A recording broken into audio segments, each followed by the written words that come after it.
Большое спасибо донатерам, которые поддерживают мой канал. История начинается с раскрытия личности главного героя. Его зовут Ичиро, он программист игр, который каждый день работает сверхурочно. Однажды, когда он просыпается, он обнаруживает, что его тело вернулось к тому, каким оно было, когда он учился в старшей школе, и интерфейс игры время от времени возникает у него в голове. Вскоре он понимает, что попал в созданный им игровой мир. Прежде чем он смог к этому привыкнуть, к нему устремляется армия ящеров.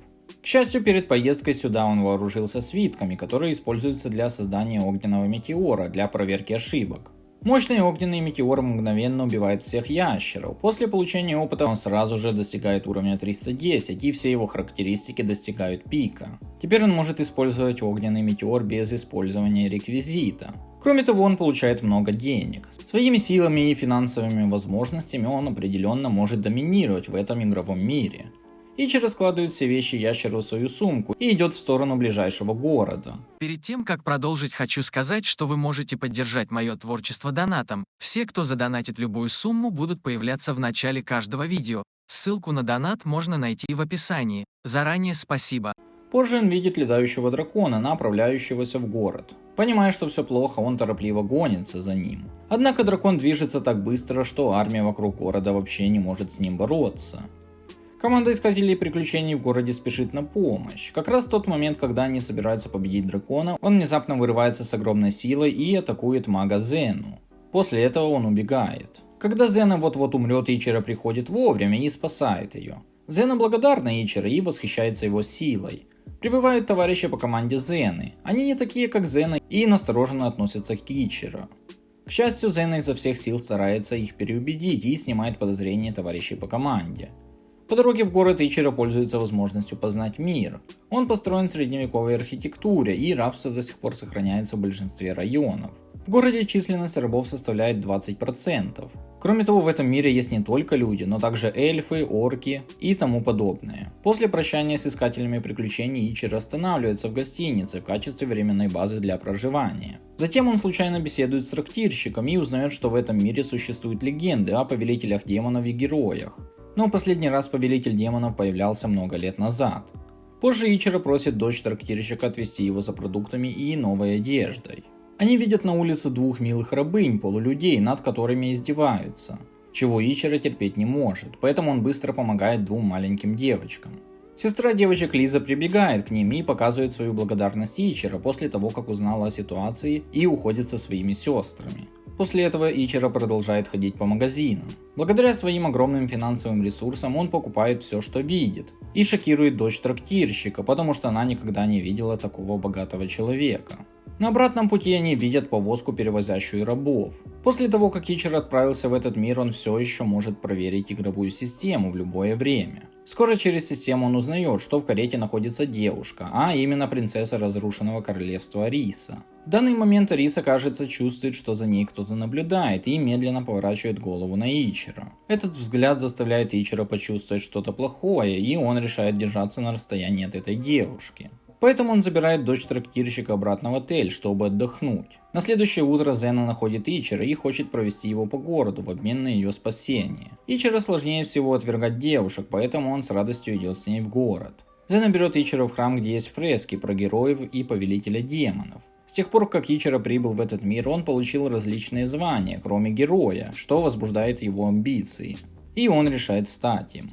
Тем временем городской священник распространяет слухи о том, что огненный метеор является предвестником нового появления повелителя демонов, и единственный способ противостоять этому — купить его святые камни и разбить ими слуг повелителя демонов. Он имеет в виду полулюдей, которых спас Ичиро. Из-за сильного шума это привлекает Ичиро. Когда он собирается что-то сделать, добросердечная девушка Зена уже выступила перед полулюдьми, чтобы остановить это насилие. Но священник продолжает подстрекать других и обвиняет Зену в том, что она служит повелителю демонов, из-за чего на нее нападают другие. К счастью, она может создать магический барьер, чтобы не пострадать. В отличие от нее, Ичиро спокоен. Сначала он использует систему для поиска владельца полулюдей и обнаружит, что их хозяин манипулирует общественным мнением в толпе. Он сразу понимает, что это масштабная афера. Поэтому Ичиро незаметно нападает на мошенников и выводит виновника к толпе, чтобы прояснить ситуацию.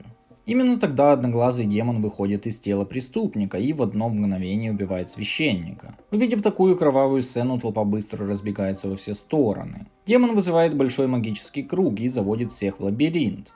Затем он приказывает людям убивать друг друга, говоря, что только победитель может выйти из лабиринта. Но Ичиро не паникует. Он замечает рядом с собой полулюдей, которых он спас ранее, а затем достает принесенную с собой марлю и травы и просит их обработать раны как можно скорее. Девушки не ожидали, что он так сделает, и были очень тронуты, говоря, что они готовы следовать его приказам. После этого Ичиро передает оружие из своего рюкзака Лизе, самой старшей сестре, и ставит им задачи. Они работают вместе в поисках выхода из лабиринта. Вскоре они встречают первого врага. С помощью Лизы Ичиро убивает монстра из волшебного пистолета. Затем он делает копье из тела монстра в качестве нового оружия для Лизы и убивает различных монстров, из которых он делает оружие, чтобы вооружить свою команду. Девочки поклоняются ему больше, даже называя его хозяином. В паучьем логове они находят нескольких заложников, прочно запутавшихся в паутине, включая виконта, торгующего рабами, и парня, который когда-то издевался над девушками. Но добрые девушки не злятся на них за прежние поступки и спасают их всех. В это время они слышат сражение и спешат предложить помощь. Ичиро обнаруживает, что Зена попала в ловушку с Лизи и немедленно спасает ее. Зена в страхе бросается в объятия Ичиро и крепко обнимает героя в своих мыслях. Слизь также нападает на парня, который думает, что он сильнее получеловека, но оказывается, что он совершенно не ровня Слизи. Наконец полулюди помогают ему убить Слизь. Когда толпа ищет выход, они случайно находят сундук с сокровищами и видят прячущегося в нем одноглазого демона. Вскоре начинается еще одна битва. К сожалению, люди не могут победить демона с высшей боевой мощью. Ичиро хочет помочь людям, но он не хочет раскрывать свою истинную боевую мощь. Поэтому он надевает купленную ранее маску и легко убивает демона своим мечом. Прежде чем он умрет, демон вызывает повелителя демонов. Меч Ичиро может нанести огромный урон повелителю демонов, но теперь, когда он не получит звание героя, он не может применить силу меча. Поэтому ему остается только искать другие способы борьбы с повелителем демонов. Он вспоминает, что случайно убил бога дракона с помощью навыка огненный метеор и получил титул резня. Затем он вооружается всеми навыками резни. Как он и думал, он убивает повелителя демонов сломанным мечом и помогает другим успешно выбраться из лабиринта. После этого, чтобы выразить свою благодарность, Виконт тщательно отбирает нескольких рабов, чтобы отдать их ему, включая принцессу разрушенного королевства Арису. Кажется, Ичиро не сможет отделаться от встречи с Арисой. Прежде чем он сможет представиться, она просто выкрикивает его имя. Вскоре у него в голове появляется догадка. Он медленно приближается к Арисе, чтобы по-японски сказать, что у нее на голове паук. Увидев ее испуганной, Ичиро понимает, что она тоже переселенка, так же как и он, а также может проверять информацию других через систему. Ради сохранения ее тайны Ичиро принимает доброту Виконта. Позже он ведет этих девушек поесть и покупает им новую одежду, что удивляет рабов. Они все думают, что встретили хорошего мастера. После этого Ичиро отводит их обратно в гостиницу. Посетителям таверны не нравятся девушки-полулюди, из-за чего трактирщик не хочет давать им комнаты. Ариса берет на себя инициативу переговоров и идет на уступку, говоря, что они могут остаться в конюшне. А потом она очаровывает окружающих своим мастерством, заставляя их согласиться на это. После того, как он помог 3 девушкам-полулюдям заправить постель, Ичиро забирает Лулу и Арису обратно в гостиницу. В этом мире рабы должны служить своим хозяевам в постели. Итак, 2 девушки раздеваются и приходят к Ичиро. Неожиданно Ичиро просто помогает им одеться, говоря, что им больше не нужно делать такие вещи. Такие теплые слова так тронули Лулу, что она не могла сдержать слез. Ночью Ичиро чувствует, что на него что-то давит. Он открывает глаза и видит, что Ариса пытается очаровать его своим мастерством на его кровати. Она думает, что Ичиро будет уделять ей больше внимания, пока она поддерживает с ним интимные отношения. Однако Ичиро хорош в самоконтроле, поэтому ее навыки вообще не работают. Позже Ичиро использует контракт мастер-слуга, чтобы заставить ее снять навык обаяния, и приказывает ей больше не использовать такие навыки на нем, показывая, что он настоящий гачимен. После того, как Ариса успокоилась, Ичиро спрашивает о ее происхождении. Она также с другого мира и хранит память о своей предыдущей жизни прямо как Ичиро. В этом мире она стала принцессой. Она хочет изменить судьбу своего королевства, зная свою предыдущую жизнь, но она не ожидала, что ей помешает скрытая сила, что привело к разрушению королевства. И она стала рабыней. После того, как она рассказала свою историю, они погружаются в глубокий сон. Чтобы позволить девочкам жить в нормальном доме, Ичиро просит Зену отвезти его на поиски дома в центре. А затем он покупает Зене в подарок пару сережек, чтобы выразить свою благодарность. В это время Зена находит своих товарищей, возвращающихся в город израненными, и бросается их лечить. Оказывается, они подрались с огромными муравьями. В данный момент девушки-полулюди приходят с огромным муравьем, который умеет летать. Ичиро быстро открывает карту, только для того, чтобы обнаружить большое количество огромных муравьев, спешащих к городу. Поэтому он спрашивает Арису, которая не умеет драться, и Лулу вернуться в гостиницу, а затем вместе с другими присоединиться к битве за защиту города. С помощью каждого муравьи уничтожены. Чтобы выразить благодарность, трактирщик готовит для них вкусную еду. В таблице Ичиро замечает, что Лулу больна и собирается купить ей лекарства. Но уже в пути он обнаруживает, что в город ворвались монстры. После того, как он легко убивает их, он находит двоих, за которыми гонятся монстры. Один охранник, а другая принцесса эльфов Мия. Потому что охранник серьезно ранен, он доверяет принцессу Ичиро, а потом падает без сознания. После исцеления охранник вне опасности. Скоро слухи о том, что Ичиро спас эльфийскую принцессу, распространяются по городу. Узнав это, девушки хотят увидеть принцессу, так что Ичиро берет их к себе в гости. Эти девушки одного возраста вскоре становятся друзьями. Позже Ичиро случайно находит черную сову. Его интуиция подсказывает ему, что эта сова странная. Прежде чем он смог внимательно рассмотреть, она просто улетает. Когда он видит ее снова, он сразу становится настороженным. После этого Ичиро и его товарищи приходят в пункт, чтобы навестить охранника. Затем он узнает все подробности от охранника после того, как тот просыпается. Оказывается, Мия была схвачена волшебником и заперта в замке. Она вырвалась оттуда со всей своей магической силой и случайно встретила добросердечного охранника, а затем попросила его забрать ее. Однако они встретили огромных муравьев, вызванных волшебником, поэтому охранник был серьезно ранен. Никто не знает, почему волшебник поймал Мию. В данный момент Ичиро обнаруживает, что сова снова пробралась в дом и медленно трансформируется в человеческий облик. Фактически это сова-волшебница, которая поймала Мию. Через систему Ичиро видит, что его зовут Дзен. Дзен намерен забрать Мию, поэтому он яростно сражается с Ичиро, который достиг 310 уровня, но все еще не может сравниться с магом. Ичиро видит только, как уводят Мию. Перед уходом Дзен говорит Ичиро, что если он не боится смерти, он сможет прийти в замок и найти его. Ичиро следует карте и вскоре находит замок Дзена, который окружен деревьями и имеет 200 этажей. На каждом этаже есть монстры.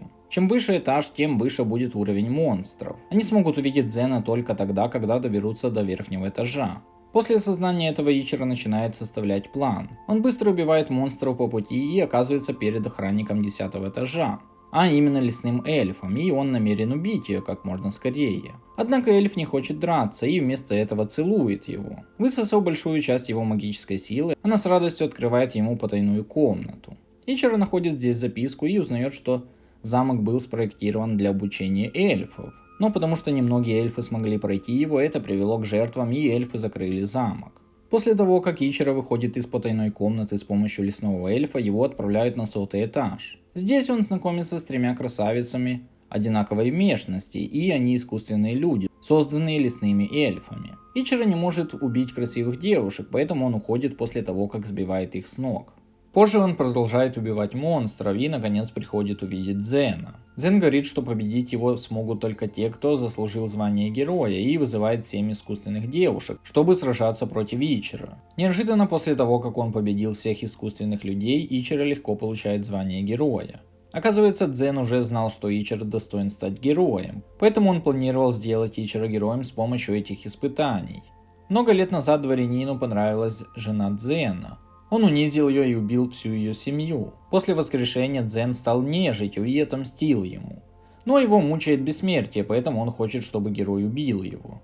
Услышав историю Дзена, Ичиро положил конец жизни Дзена своим мечом. Когда Дзен исчезает, замок начинает разрушаться. Зная, что остались искусственные люди, Ичиро просит Мию уйти вместе с другими через круг телепортации, пока он разберется с этим в одиночку.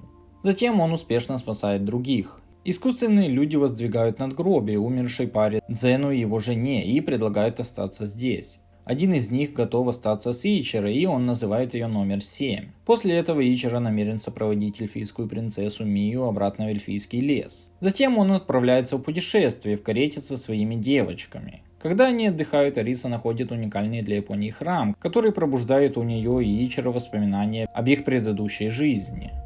Это также заставляет их осознать, что переселенцы были в этом мире очень давно. Позже они продолжают свой путь и видят офицера, издевающегося над мирными жителями. Увидев Ичиро, офицер немедленно уходит, потому что раньше он видел силу Ичиро. Глядя на других, Ичиро быстро дает им зелье восстановления, что делает Арису немного неудовлетворенной, потому что зелье восстановления чрезвычайно ценные в этом мире. Чтобы успокоить Арису, Ичиро показывает свои способности. Оказывается, он может сам варить зелья. В течение перерыва Ичиро снова изучает зелье, хотя зелье легко приготовить, срок годности у него слишком короткий. Если он хочет хранить его в течение длительного времени, у него должна быть волшебная бутылка. Поэтому Ичиро решает купить ее в соседней деревне. Однако он узнает от хозяйки, что кто-то первым скупил все волшебные бутылки в деревне. Владелица предлагает Ичиро подождать поставщика здесь, а затем покупать напрямую. В ожидании поставщика Ичиро случайно врывается в лес. Ведьма в лесу обнаруживает его и атакует магией. Но ведьма не может сравниться с Ичиро и быстро терпит поражение. Незамедлительно после появляется хозяин ведьмы. Ичиро думает, что снова нужно драться, но неожиданно эта старушка ему напрямую подчиняется. Оказывается, охранники Мии подарили Ичиро небольшой колокольчик, который является символом эльфийского посланника. Старушка подчиненная эльфийского клана, поэтому она вежлива с Ичиро. В разговоре со старушкой Ичиро узнает, что для защиты леса от вторжения она должна платить лорду 300 бутылок зелий каждый год в качестве платы за защиту. Ичиро сочувствует ей, но он не в состоянии оказать эффективную помощь. Закончив разговор со старушкой, Ичиро встречается с поставщиком, как и было согласовано. Затем он случайно слышит, как два человека в плащах разрабатывают план захвата леса. В это время Ичиро не понимает, что лес, о котором они говорят, это тот лес, где находится старушка. Тем временем, когда ведьма везет лорду 300 зелий, она встречает бандитов. Как ни странно, они не грабят ее, а просто разбивают эти зелья. Когда Ичиро слышит громкий шум и подходит, большинство зелий разбиты. Сегодня согласованный день доставки, если она не сможет передать зелье вовремя, лес потеряет защиту лорда. Ичиро отводит ведьму к чиновникам, отвечающим за получение зелий, чтобы объяснить ситуацию, но обнаруживает, что эти двое тайно обсуждали план захвата. Он догадывается, что уничтожение зелий связано с ними, так что ему нужно найти способ получить 300 зелий. Теперь самая большая проблема в том, что у них не хватает волшебных бутылочек для зелий. Оказывается, два чиновника заранее забрали все волшебные бутылки. Таким образом, они могут легко отобрать лес у лорда и расширить город. Но Ичиро уже сделал заказ у поставщика. С помощью поставщика они начинают делать волшебные бутылки, но чиновники находят их и насильно ломают печь, в которой делают волшебные бутылки, под предлогом, что закон не разрешает частное производство волшебных бутылочек. Но они никак не ожидали, что Ичиро заранее предвидел их действия и спрятал готовые волшебные бутылочки в свой рюкзак. До заката они успешно передают зелье лорду. Узнав, что произошло, лорд решает передать суду двух чиновников. Также их собираются казнить, и Ичиро бьет их, чтобы они могли избежать смертной казни. Он говорит, что не хочет, чтобы молодые девушки увидели такую кровавую сцену. После прощания с ведьмой и остальными Ичиро снова берет девочек в путешествие. И на этом аниме заканчивается. Надеюсь, вам понравилось данное видео. Если да, то подпишитесь и поставьте лайк, чтобы поддержать мой канал.